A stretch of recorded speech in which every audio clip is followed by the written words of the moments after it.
Pickleball Diaries presents Cling on the Court with your host, Lily Brown. Let's go! Hi everyone, welcome back to Cling on the Court. Let's cracking some pickleball code again with our Coach Jeff. Hi Coach Jeff, how are you? I'm doing great, Lily. How are you doing?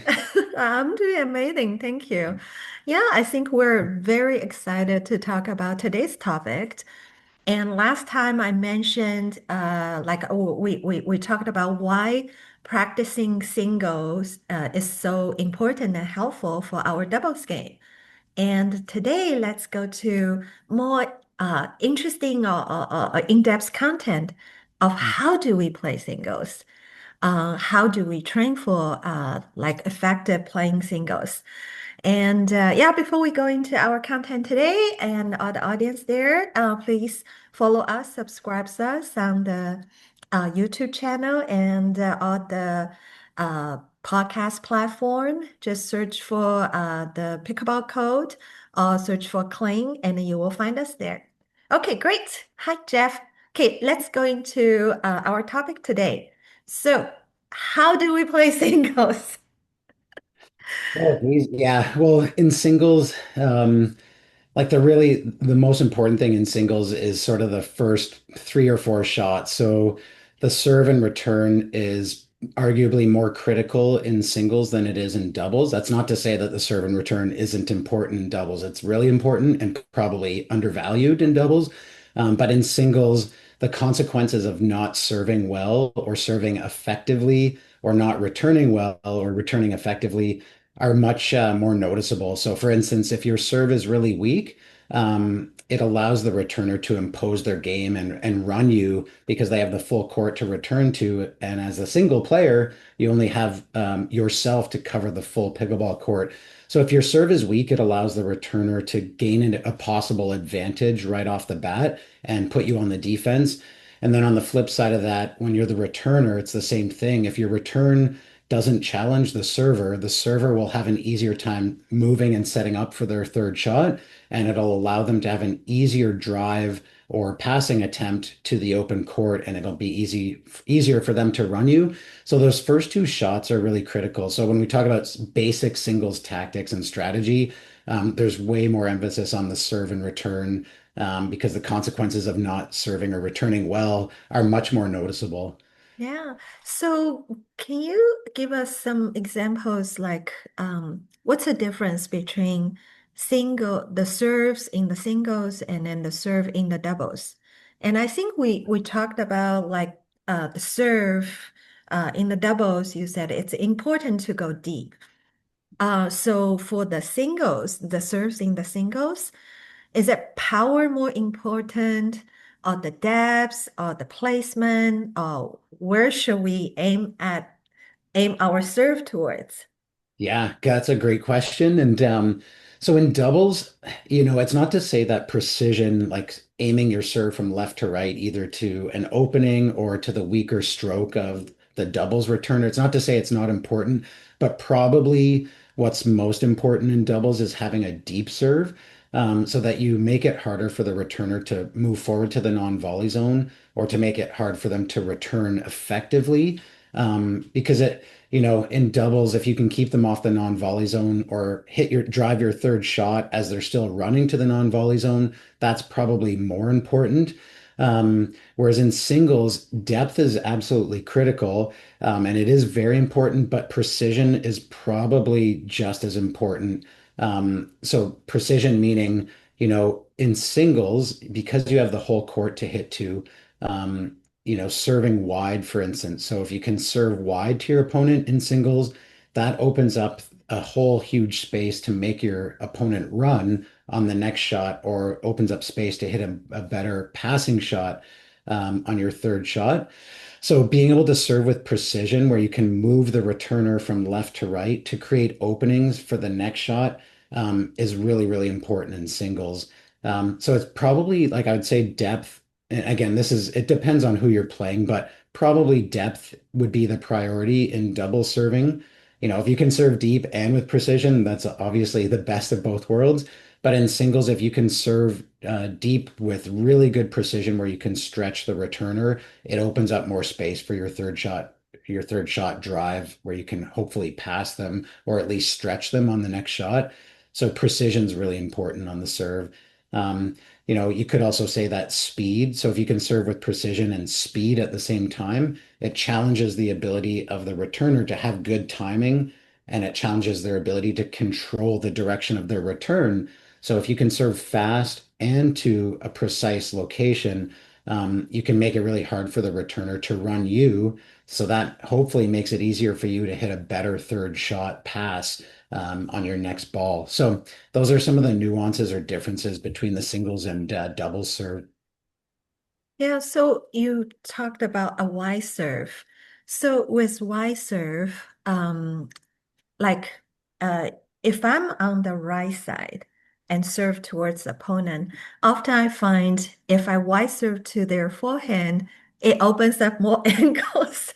So, like, is there any strategy saying like what kind of wide serve I should be having and what do I anticipate? Especially I go like a wide, really like towards the sideline, and then like what recovery position I should be having, I'll be anticipating the opponent hitting back. Yeah. Yeah, that's a good question. And all of our tactics or game plans, there's different factors that affect game plans. There's your own strengths. So like what are you capable of with your serve? Because if let's say that a wide serve is valuable and effective against a particular opponent, if you don't have that shot or that ability, then obviously you're not going to attempt that serve because you might miss it more. But it also depends on the strengths and weaknesses of your opponent. So as you said, if you serve wide, but you don't do it that well. So maybe you serve wide and the direction is good. So maybe the ball crosses the sideline after it bounces. So it moves your opponent outside the sideline. If you don't do that with any speed, you're right. It might allow the returner to set up well for that return. And now they have a diagonal presented to them where they can hit their forehand return from the right side on a sharp diagonal and then move you as the server, as which is what you had mentioned. So you have to sort of test these things out and see how your opponents handle them.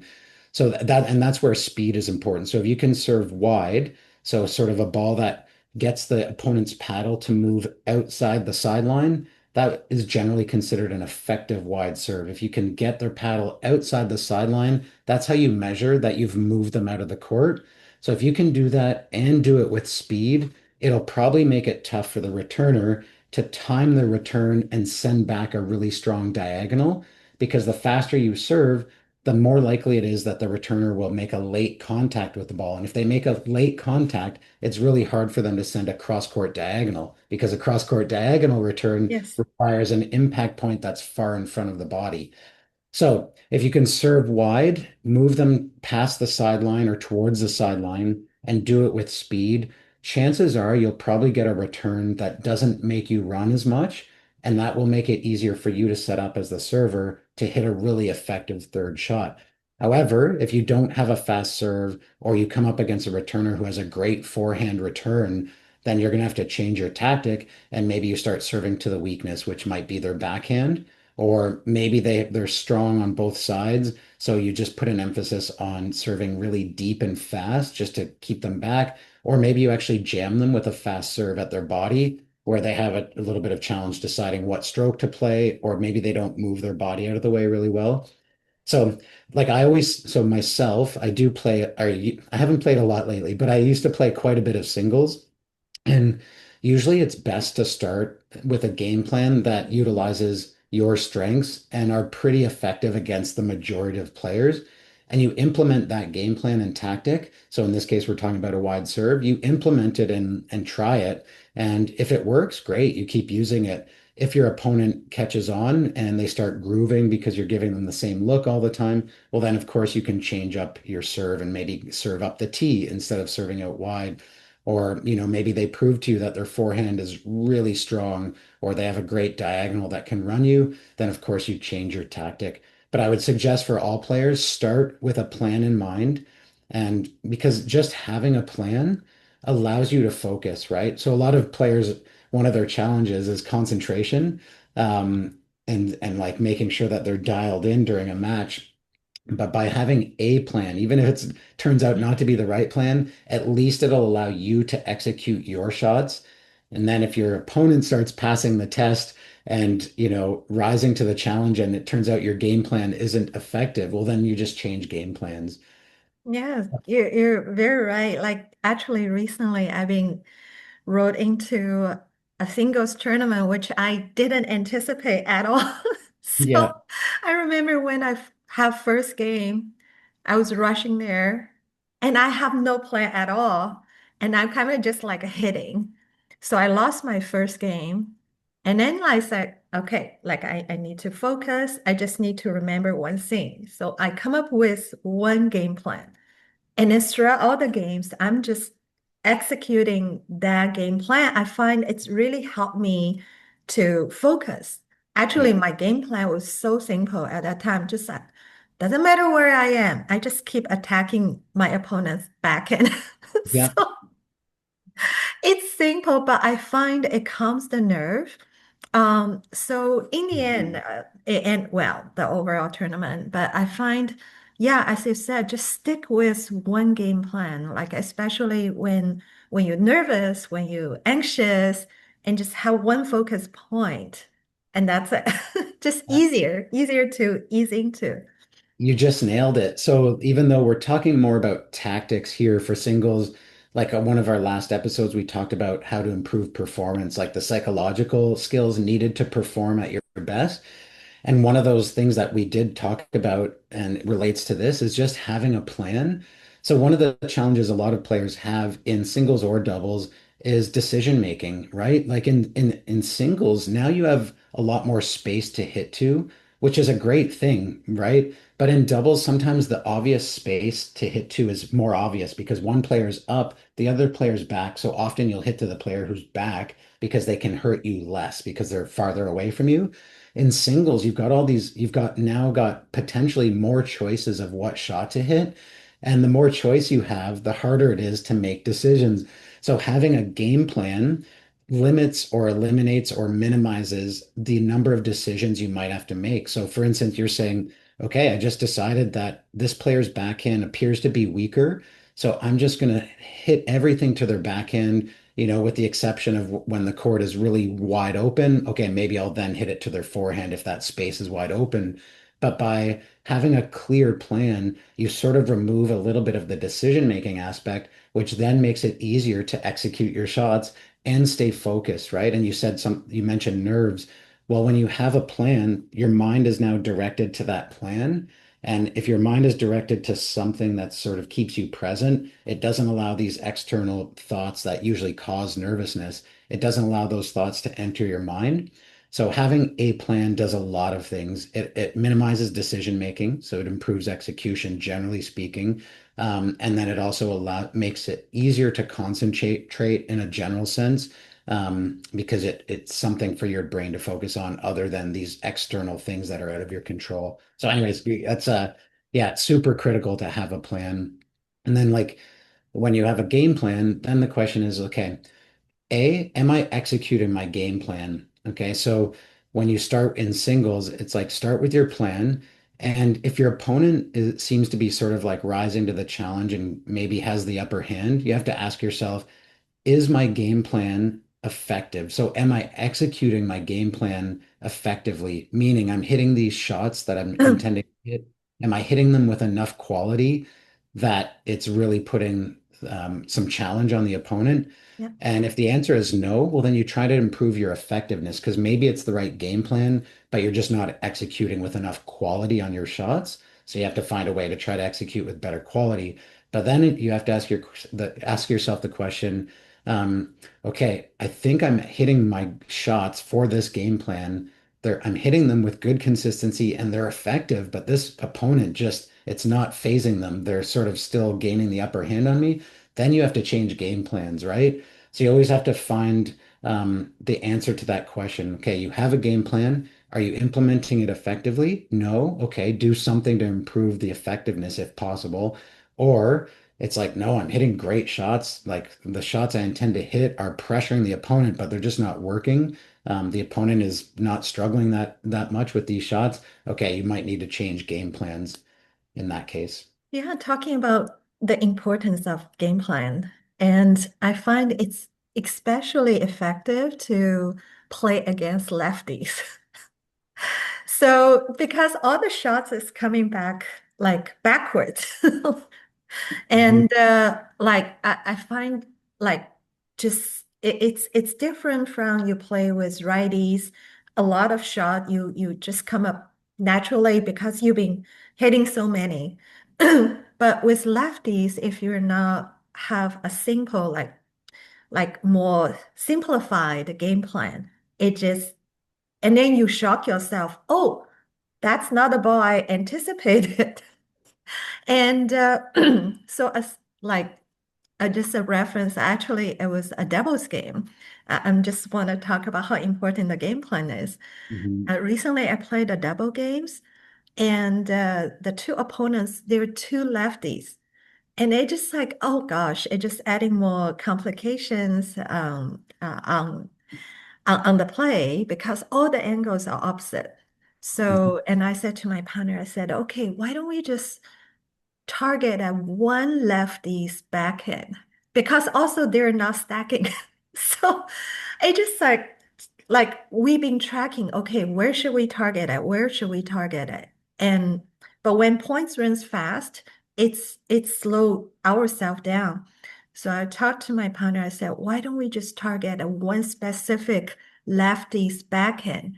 Just simplify things rather than tracking two lefties. So now we're tracking one attacking point, and when we see the opening and we do other finishing shot, I find actually it really helpful Mhm. for a new situation like that. Yeah, yeah, and that's good for you for just recognizing that they were left-handed because it's hilarious, but it's also like it surprises me. I've done some clinics with groups of players, um, and like they don't recognize that their opponent is left-handed. So they'll be like, "Oh, I just recognized that they're actually left-handed," and it's been like 15 minutes of point play. So like I come from an extensive coaching background from all my tennis coaching years, and picking up if someone's left-handed is automatic, right? Like you just because we often coach like the high performance kids to recognize those things right away and how Yeah. you change tactics when you face a lefty. So like what to expect coming at you and how that could be different, but also how you need to change your tactics when you're hitting the ball towards them. So it always surprised me that people don't even recognize that there's a lefty on the other side of the net, sometimes until like 10 or 15 minutes has gone by. So, so that's one thing is just recognize who you're playing against and pick up on those things. But yeah, you have to quickly adjust your tactics. And also you have to sort of like your anticipation, you might have to start to anticipate some different shots coming at you. For instance, if you're returning serve on the left side, when a left-handed server is hitting at you, like usually they have the ability to hit a much greater angle out wide to your backhand because they have that sort of forehand left-handed diagonal serve. So you might have to like adjust your positioning a little bit more or anticipate more backhands. And it can also be harder to run around your backhand to get your forehand when you're playing a lefty because their forehand, they can sort of hook the ball a little bit more. So anyways, those are some things to be aware of for sure. But again, to your point, just having a game plan, making a little adjustment and having a game plan just helps you and your partner stay focused and probably execute for sure with better consistency and hopefully better effectiveness. Yeah, like especially lefties, like certain ball because they're hitting their forehand, it curves in, which you saw the ball usually goes out, but with the opposite direction, it curves in. So I Yeah. think you're right. Like especially probably we need to do some homework ahead and list it down. Okay, this is a shot coming back from the lefties, what I should be expect rather Mhm. than recognizing that and get shocked on the court. Well, yeah, like in singles, especially if you're playing a lefty, if you're returning from the left side, you have to expect like probably some really good wide serves to your backhand. So, Mhm. and then you might return more often down the line to the backhand from the left side Whereas when you play a righty, you're often trying to return maybe to their backhand so that they have a weaker passing shot on their third shot. So you need to adjust your tactics. And then, same thing when you're serving. If you're serving from the left side, you might not serve up the tee to a right-handed player's forehand too often because A, it brings them to the middle of the court. So now you don't have an opening on the next shot, but it's also their forehand. So you're probably serving wide to the backhand a lot from the left side against the righty. But then when you come up against a lefty, you might hit that shot less frequently because if Mm, you wide, that's their forehand and their strength. So they might be able to return better. So yeah, you have to tweak what you anticipate coming at you, and you might have to make some positional adjustments from left to right against the lefty. And then yeah, you have to adjust your tactics when you're the one serving and what types of shots you send. Another tactic or situation that you might have to change your anticipation is if you approach the net in singles, so let's say you return and you happen to give them a forehand, a lefty, you give a lefty a forehand, their passing shot cross court to your backhand could be extremely like a sharp topspin angle, whereas most of the time against righties, if you approach to the same spot, so you hit the approach to their backhand, they might not be as effective with that cross court passing shot because it's harder. Usually it's their weaker side. But against a lefty, they might be able to really dip a spinning top spin angle to your backhand. So you just have to maybe shift your or at least shift your mentality and like watch for that shot and be a little bit more ready to cover that shot. So, anyways, it's just a matter of being aware at first. So awareness of what's possible and then shifting a little bit your tactics and court positioning based on those things. yeah, see, lefty is so confusing, even Okay, I think confuse we're the good now. internet. So, oh, and there's like, actually, I have a bunch of questions for you, but since we're talking about like lefties and like, do you see there is a rising trend of um, the player changing the hands when they go a wide? Um, Do you see that? I actually see more players doing no. that. No? I don't know. Like I see it at the adult level, with sort of like more at the intermediate level, just because usually people switch to their left hand if they get stretched to their backhand as a righty because they don't have the movement skills. They're Yeah, late getting set up for the ball. So they instead because they're in if they kept their pad on the right hand, they'd be very, very stretched. They yeah, quickly switch to their left, which is so I do see that actually surprisingly frequently. I don't know whether it's increasing or decreasing. In my opinion, a really bad habit, and it just shows usually that the student or the player's perception and reaction skills are not good enough to get in position. So consequently, they then try to make up for it by throwing the paddle into the left hand, which generally leads to like a pop up or a poorly executed dink or poorly executed shot. um, so yeah, I don't suggest it, but I think it's Jack Monroe. He's a fairly top pro player. He plays at APP and PPA, I think. But anyways, he's ambidextrous, so he does switch, but that's a much different scenario. He's actually ambidextrous and almost just as capable on both sides, which is extremely rare. But I don't suggest people switch hands. Because the more often you do something with the one hand, the better you're going to get at it. And if you only switch hands once in a while, how familiar is that going to feel? And if you don't practice with that hand very often, you're probably not going to have a lot of success. yeah, you're right. So, okay, so back to my listed of questions. Um, and I would like to refer back to the 4R we talked about in the past. So Mm. even in the serving scenario, where should we, when we serve, where should be our ready position? Like what part of the baseline we should be serving? Yeah, this is huge. This is super important for singles because you have to cover so much more space from left to right. So if you don't know where to recover after you send a particular shot, and you don't know why you should recover there, Yeah. you're going to be end up in a lot of trouble and probably end up leaving some open space and probably doing more running than you need to. So the really easy way to remember it, and it's hard, it might be a little bit challenging to explain without a visual diagram, but I'll do my best. But basically, when you Maybe we recover, should have a whiteboard next time. yeah. So if let's assume both players at the baseline are at the baseline, Yeah. whatever side you send your shot to, you always recover slightly to the opposite side of the center mark. So, for instance, if I send the ball to a right-handed player's backhand, so I'm at the baseline, I send the ball to my opponent's backhand and they're right-handed. Are That you would talking about we serving from the right or serving from the left? So it doesn't, yeah. So, okay, if we're talking about from a serve position, so I'm just giving you the principles. So, if both players are at the baseline, doesn't matter if you're serving, hitting a ground stroke, returning, after you send the ball to your right, so it would be if you're again, if you're playing a right-handed player, if you send the ball to their backhand, let's say it's in the middle of a rally and not a return of serve. Okay, so you've hit a forehand to the right-handed player's backhand, so they're Yeah. moving over to their left. You now need to recover slightly to the left of center. So we call that like sort of kitty corner. You recover slightly to the opposite side of center from where you sent the ball. Okay, now if you send the ball to a right-handed player's forehand, so they're now on the right side, their right side of the court, you will always recover slightly to your right. So you recover on a slight diagonal from where you hit the ball to.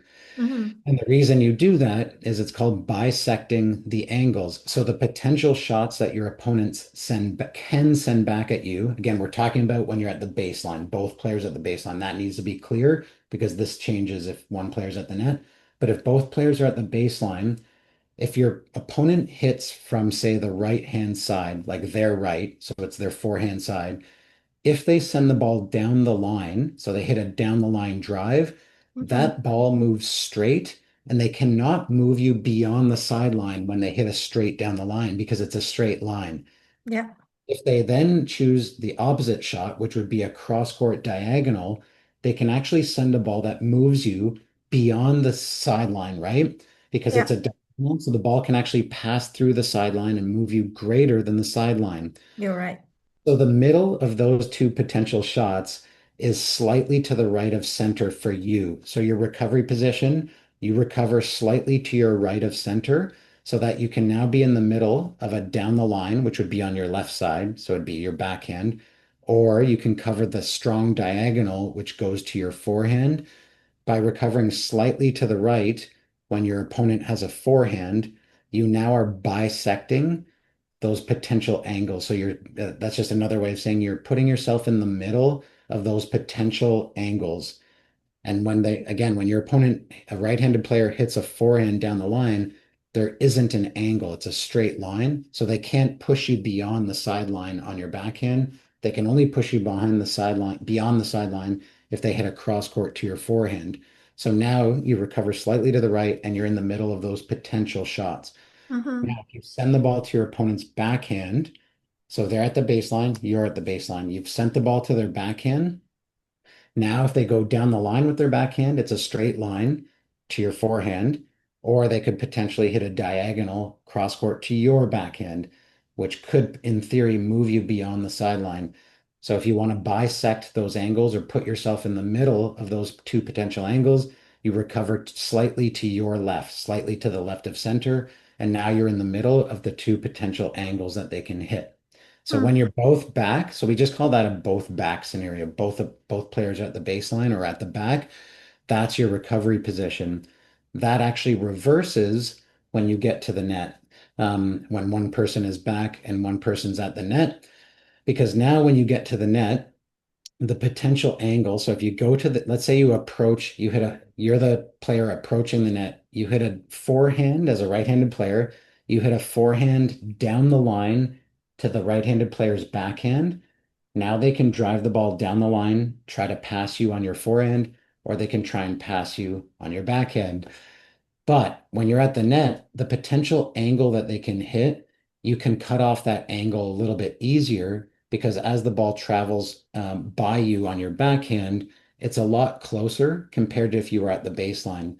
So the same cross-court angle when they attempt a backhand pass It's a lot closer to you when you're up close to the non-volley zone. If you're at the baseline, that ball keeps traveling away from you and can make you take more steps to the ball. But when you're at the net and they hit the same diagonal, it requires less steps because the ball is not as far away. It's not traveling as far away from you. So your recovery position shifts slightly in singles when you're at the net. You recover slightly to the same side that you sent the ball to. So if you sent the ball to your opponent's backhand and they're a right-handed player, you now recover slightly, very slightly to the right of center to cover the down the line or to cut off the diagonal angle. And again, this is a little bit challenging. It's easy in theory, but without a diagram or a whiteboard, which maybe I should have brought on this one, it's a little bit harder to visualize. But as a rule of thumb, when you're both back, so both players are back, you always recover slightly to the opposite side of center that you sent the ball to on your opponent's side. When you're at the net in singles, you recover just slightly to the same side. So if you sent the ball to your opponent's backhand, you recover slightly to the right of center. If you approach to the opponent's forehand, again, if they're a righty, you recover slightly to the left of center. So those are the rules of thumb, and those are the things that will allow you to bisect the angles, the potential angles that your opponent has. And again, that's another way of saying you put yourself in the center of the two potential angles that the opponent has if they try to pass you. Wow, this content is so good. I think like I'm the whole time when you explain, I'm visualizing in my mind. I think we were talking about is wherever you hit a ball to, in your mind, you have to right away thinking about the two widest point to your forehand and backhand, not Yeah. just at the baseline, also literally the widest point like your opponent can hit.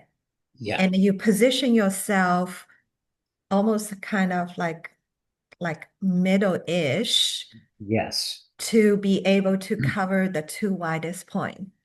Exactly. And just to hopefully, I don't want to reiterate the exact same thing, but when you visualize if your opponent hits a down the line shot, so they've Yeah. moved over to their forehand or to their backhand and they hit down the line, it's a straight line. It runs parallel to the sideline. So you know that the farthest they can make you move when they hit it down the line, the farthest they can make your paddle move to get behind the ball and receive that shot is the line. It's the sideline. You won't Mm-hmm. move beyond it because it's a down the line. There's no angle available for your opponent. But if they choose to hit cross court, in theory, they could come up with a really sharp diagonal. So when they can hit a diagonal, the potential for them to move you past the sideline it's there. There is potential for them to move you past the sideline. So now if you put yourself between point A, which is the down the line shot, or point B, which is the cross court, those are the two options, A and B. So those are the two widest options, as you said. The middle of those is closer to the cross court option, right? So you have Yeah. to cover slightly to the side of center to cover more the diagonal. And again, that's at a both back scenario. And at the net, that just reverses slightly. Yeah. So you Yeah. explain that really well. You're putting yourself sort of between the most likely two widest shots that your opponent can hit. You want to put yourself between or in the middle of those two choices. Yeah, this is like once again such a golden content. And to echo our previous episode, why I strongly think singles is a great training mechanism for doubles because just as you said, singles we keep there's so many shots going wide. And we need to keep anticipating, we need to hit the ball, but our body need to move outside of the court to hit effective shot. Mhm. And in doubles, like we have our partner, like with these kind of situation where like it's the same scenario. We have to address the ball the same, but we have the safety net feeling because we Yeah. have a partner, we have more, even if we don't return with a very effective return, but the point's still going on. But with singles, if you don't return address that ball effectively, the next the next ball is done because your opponent will be there finishing the shot. Exactly. Yeah. If you don't understand proper court positioning and recovery positioning in singles, it's going to be a rough road. You'll Yeah. be doing a lot of running because potentially, if you recover in the wrong spot, you just are now creating more steps to get to a particular shot compared to if you recover in the right spot, you might have an easier time getting behind the ball to execute your shot. And in doubles, you're right. The same concepts apply. It's just geometry. And in Yep. doubles, it's just less dramatic or extreme because you're covering roughly 50% of the time. Yeah. Sorry, you're covering 50% of the court. And of course, that changes depending on the situation or whether it's mixed versus gender doubles. But the same, you still have to understand like, okay, when I'm dinking, the potential cross-court angle is pretty great. My opponent can really move me quite a bit to the sideline. And if they go to the middle, they can't move you as far. Thank you, Jeff. Thank you for the explanation. And upon our request, Jeff is bringing out the big gun. He's showing us what he just explained on the diagram. So if you're listening to our podcast, just the audio, and now it's a great time if you can go to our YouTube channel and you can see the diagram Jeff is explaining right now. Okay, Jeff, go ahead. Okay, here we go. Here's our low budget whiteboard. In the future, Feel maybe free to donate. we'll bring out our advanced Zoom skills and share a screen instead next time. But here's a little whiteboard I did that shows what we're talking about. So up here, you see that's the opponent. So we're saying that you've just sent the ball to your opponent over here. So maybe that's a right-handed player's backhand. There are Yeah. two potential shots, or they can come down the line over here, so they can hit it down the line, or they can go cross court over in this direction. And when they hit a cross court, you can see that they have the potential to actually get the ball to go beyond the sideline. So if this is you here, you are now in the middle of their diagonal over here, which could be beyond the sideline. And you're in the middle of their down the line, which again, it's a straight line. They can't hit it beyond the sideline because it's a straight line from where they're hitting from. So this is what we call bisecting the angles. You're in the middle of the two potential wide shots that your opponent could hit. And of course, if your opponent is hitting the ball from over in this corner, then you just reverse this. You would move your recovery over to the right of center. It just reverses. Now, quickly, I did mention that when you go to the non-volley zone or the net in singles, you actually reverse this concept a little bit. So when you come to the net, you actually go a little bit to the same side that you hit the ball to. So if you sent the ball to where the opponent is on this diagram, you recover a little bit to the right of center because you can see their diagonal. Sorry, it's really hard when I'm doing this live, but you can see their diagonal isn't as far away when you're at the net because the further back you are down here, the more that angle starts to get greater and greater as the ball, as you are farther back in the court. But as you move forward in the court towards the non-volley zone, the distance to that diagonal is much shorter. So now you position yourself slightly to the right of center to be in the middle of those two potential passing shots that your opponent hits. So, anyways, there's the visual. And again, we call that just bisecting the two possible wide angles from your opponent and putting yourself in the middle of their two possible shots. And yeah, if you do this well, you should do less running and you'll have fewer steps to the ball, especially if you're talking about receiving a cross court. You can see here if you recover too much to this side, like if you're in the middle of the court or recover to this side, you're now really far away from that cross court that your opponent is sending. So if you recover in the appropriate spot, you have less steps to get to this ball. Okay. And yeah, so there you go. That's bisecting the angle and putting yourself in the middle of your opponent's two potential choices. Hope Yeah, that was thank you. helpful. I think I'm still digesting. Yeah. Thank you. Because um, it's like often people just say, "Oh, you hit and you recover to the middle." It's actually not really the middle. No. You you have to. It's the middle of the two widest possible shot. The middle of that. That's it. Yeah, the middle changes depending on where the ball is being sent from, because the possible angles that your opponent can hit change depending on where they're hitting from in terms of their left to right court positioning. Um, from the baseline. So yeah, exactly. You put yourself in the middle of your opponent's two possible widest shots. And yeah, you nailed it. And if you get good at that, it does take some awareness. So it's something that you have to sort of pay attention to. And, it's like any skill. If you pay attention to your recovery position a lot, maybe it distracts you from executing your shot because you're so focused on the recovery. But as with any skill, when you learn it, you have to focus on one thing at a time, and maybe that detracts from your shot quality because you're so focused on your recovery. But if you practice it enough and raise your awareness about where to recover, eventually it just becomes automatic and you start to recover in the appropriate spot during point play without even thinking about it. Yeah. And I think to imagine the widest point of the court is a very good exercise, especially like for the players never play singles on any other sports and on tennis. And suddenly you can see the court differently. You have a way better awareness of the court because even like even thinking about from the other side, it's not just baseline. You see the court and then you keep thinking what's the widest point towards your opponent. Mhm. You have a full court. You don't have to keep sending it to the baseline. It could be the widest, even shallow, right? Yeah, that's a really good insight. That is very insightful in the sense that, like, in singles pickleball compared to say tennis, the court is much smaller. That doesn't necessarily make it easier because there's less distance from you to your opponent, so the ball actually comes back really fast. So although the left to right movement is shorter than a tennis court because of course the court's narrower, it's also shorter, so the ball comes back and forth pretty quickly because it travels a less distance.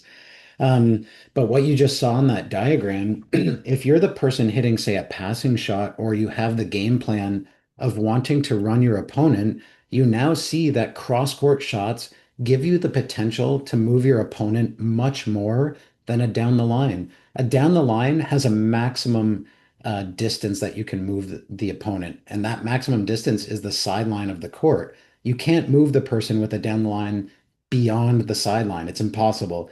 With a cross court, though, you can actually make the person move well beyond the sideline potentially, right? You have to hit the Hmm. shot really well, but the potential is there to make them take more steps.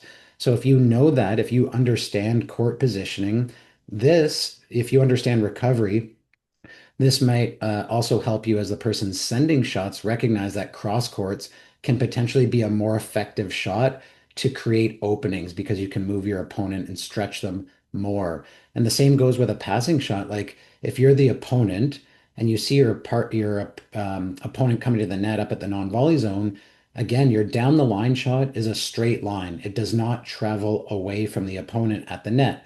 But if you hit cross court, potentially this one could be even a greater angle. You have to hit it really well, but that ball is actually traveling away from the opponent, so it potentially can move them more.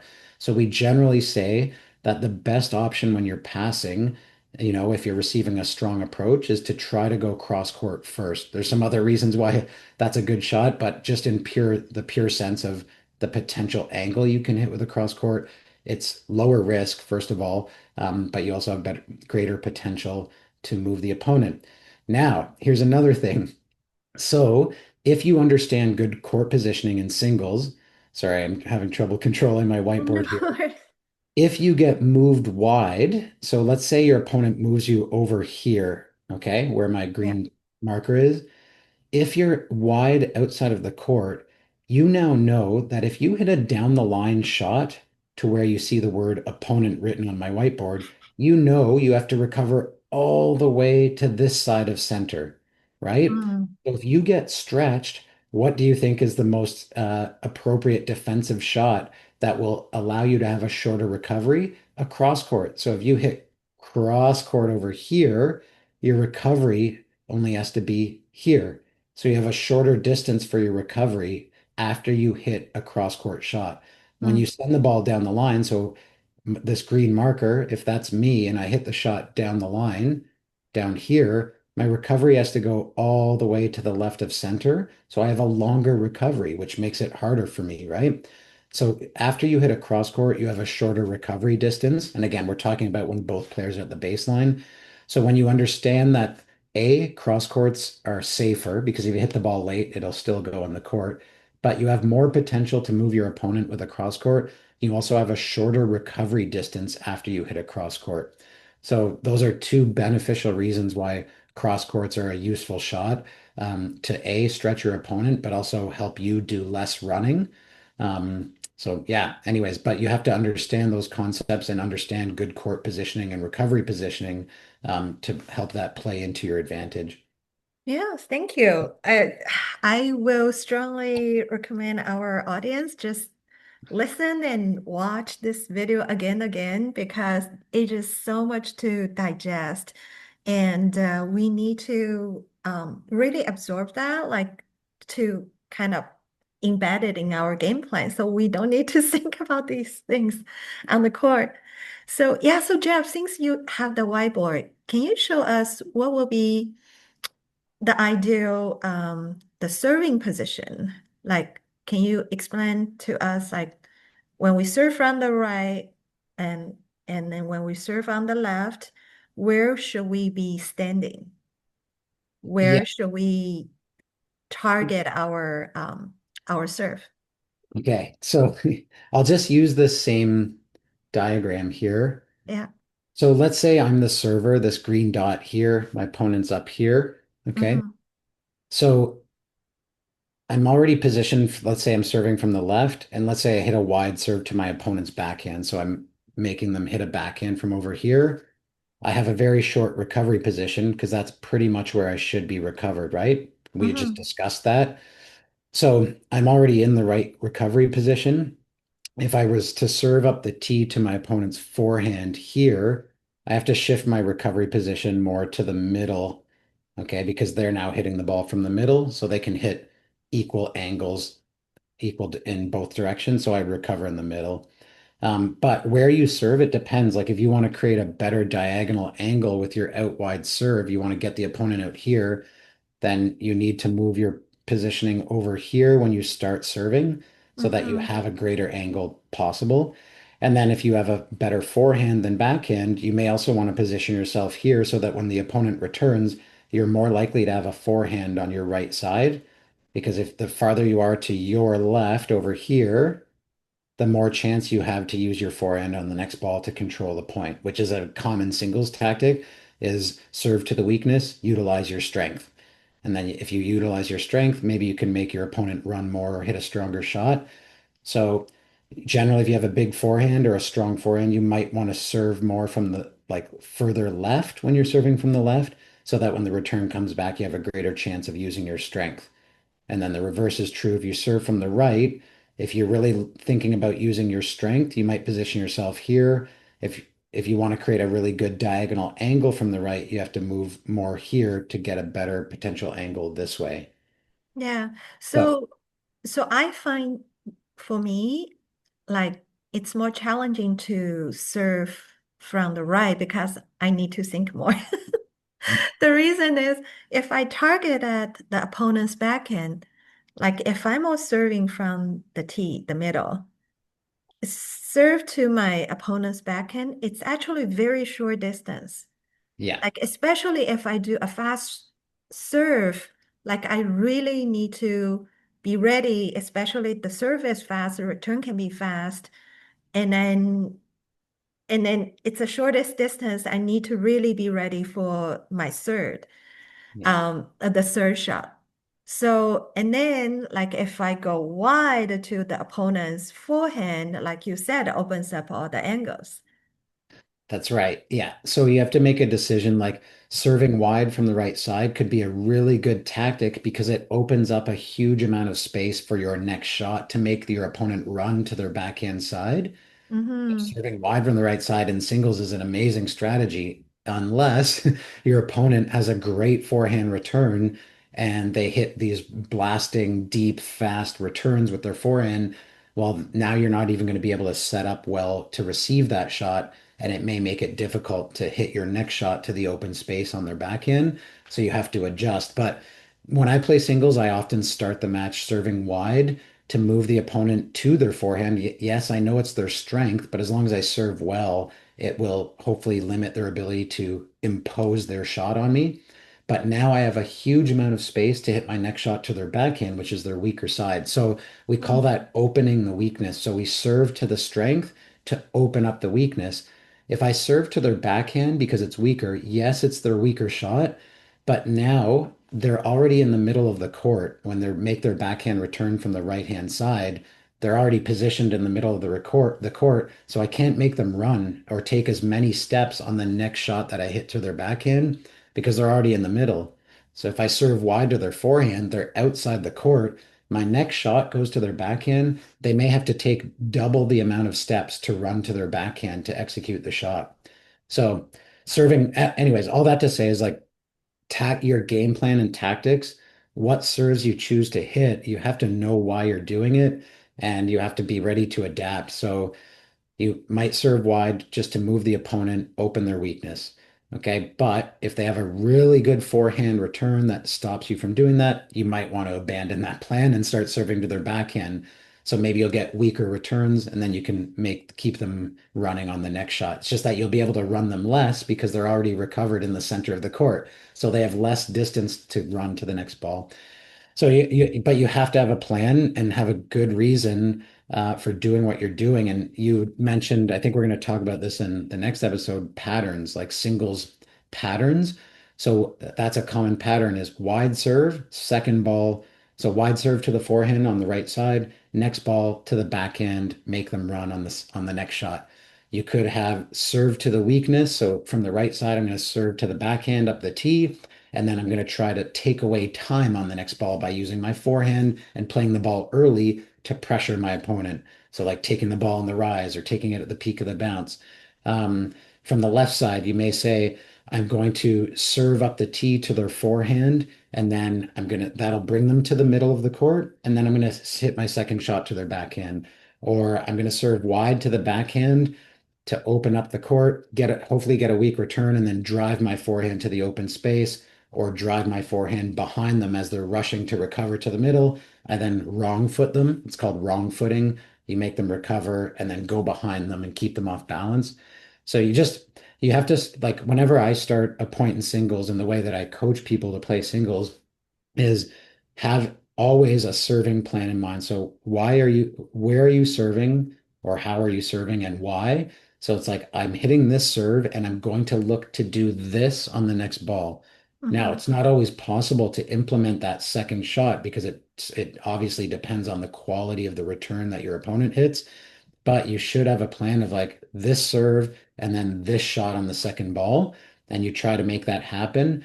And then, of course, you can adapt your decision on that second ball depending if the return you get is surprising or really tough. You might adapt your plan, but you should always have a plan because, again, that's what allows you to stay focused and hopefully hit more effective shots.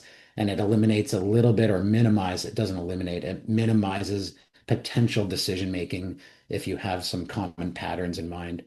Yeah, I think you highlight such an important point is when in singles, we don't just think about one shot. We have to think about at least two to three shot, the sequence, Yes, because the recovery in singles is different from the recovery of doubles. And doubles, you have way less space or area to cover, but with singles, everything is yours. So where you recover will decide how good quality the next shot is, and especially it's only you sending the first shot. And you know exactly where you want to send, and then that's why you need to anticipate the recovery position where you're supposed to be.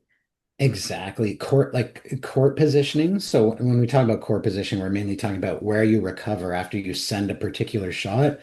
It's so critical in singles because if you recover in the wrong spot, you have this whole court to cover, and Yeah. you may unnecessarily create more steps to the next shot for yourself which obviously makes it harder to get to the ball, set up, and then execute your own shot. So court positioning and smart recovery positioning is super critical for improving your ability to set up for your own shot. But it also affects decision making because if you understand that when you get pulled wide, if you hit a down the line defensive shot when you're pulled wide, you have to recover all the way to the opposite side of center. And that might almost be impossible to do before your opponent strikes their shot. So if you understand that when you get pulled wide, you understand that hitting a cross court creates a shorter recovery for you, you may hit more cross courts, which is usually safer if you're on the defense, potentially can move your opponent better, but also limits the amount of distance you have to recover. And so understanding court positioning influences decision making. And if you make better decisions because you understand better court positioning, you're going to make better shots more often. So, Yeah, yeah. yeah. So, what circumstances you want to attack down the line? Well, the language you used specifically there was attack.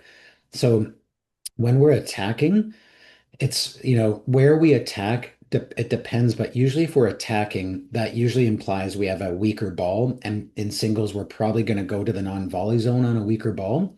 And as I showed with the diagram, so let's say you move your opponent with a down the line, you actually recover slightly to the same side of the court that you sent the ball to. So as a right-handed player, if I drive my forehand down the line and come to the net, my recovery position is going to be slightly to the right of center, which is quite a short recovery for my volleying position, right? If I approach cross court, yes, I might be able to move my opponent more because it's a diagonal. But if I hit the ball cross court to the opposite side, now I have a longer distance to get into my recovery position to the left of center. So I'm hitting with my right hand, my forehand. If I approach cross court, I now have to have a longer recovery to get slightly to the left of center. So like if your opponent gets to your passing shot or your attacking shot and you have a longer distance to recover to get ready to cover that passing shot, you might not get there in time because you have a longer distance for your recovery. So again, understanding court positioning and proper recovery position may influence you to hit a smarter approach shot, which maybe is down the line so that you have an easier time to get into your volleying position. Oh, thank you. It's a very heavy content, my dear audience. I once again strongly recommend you to just you can rewatch the diagram and also I think Jeff just talked about I think a lot of essence, a spirit of how to play. And I think when you practice singles, you can use these kind of philosophy or kind of these golden nuggets and the tips. And every time when you send a ball, apply these principles and think about, like, I think a lot of time we say, oh, it's just a great shot of the opponent, but probably we help them set up.